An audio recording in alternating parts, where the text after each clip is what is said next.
Hello, my name is Dan and welcome to my polytunnel here in Essex in the southeast of the UK. So many of you may be aware that I'm growing a variety of plants in here, many of which like a warm temperature. So I'm growing things like achochas, melons, watermelons, bitter melons. I'm also growing aubergines. I have yard-long beans in here, chilies, peppers, okra, bananas, cucumbers, tomatoes. So quite a bit growing in here. So certainly is in my interests and indeed the plants to have a warmer temperature. So of course the polytunnel itself helps to provide a nice warm microclimate, but I wanted to go one step further and make a hotbed. So a composting area. So down here I have a ton bag which you can quite often get for free. Builders, landscapers will be quite often happy to give them to you because they have to dispose of them somehow. So got hold of that, and also plenty of grass as well. I've also got some cardboard in there. So I'll give you a closer look.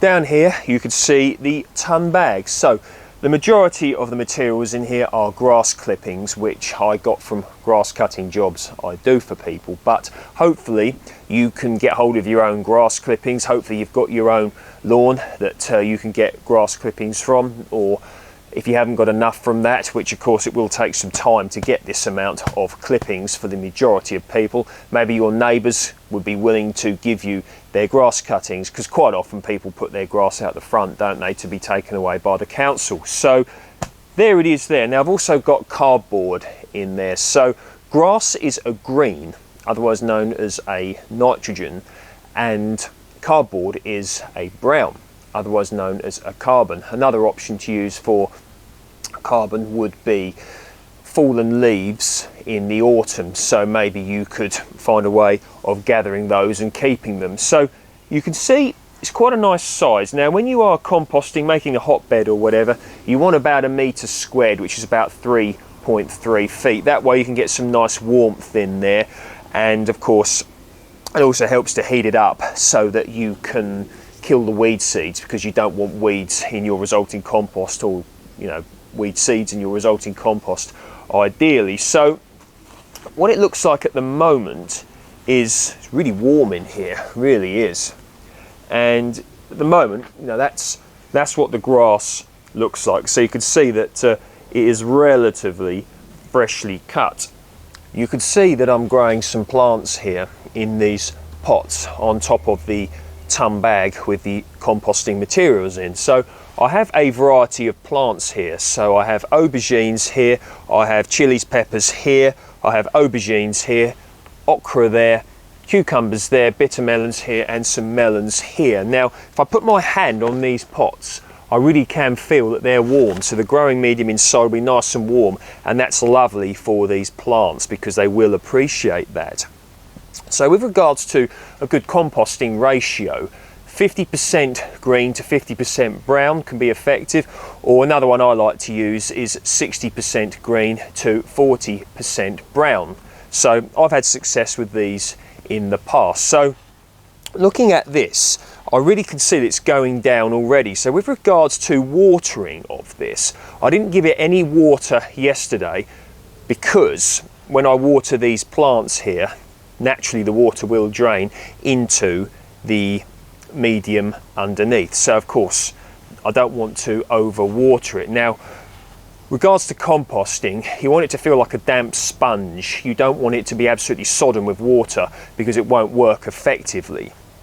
So another option here, which could be nice every month, would be to turn this. So maybe I could have, say, another ton bag here or something, and then turn between the two to keep it going, get the air in, so the bacteria works properly. But looking at that, practically speaking, that's probably not going to happen, because for a start some of these pots are quite heavy because of the growing mediums in them. But things like the bitter melons and the cucumbers, I'm probably going to have string going up and tying them to the supports of the polytunnel so that they can grow up. So it won't be practical. Of course, if it was full of lighter pots such as these with the peppers and the aubergines in, then that could be an option.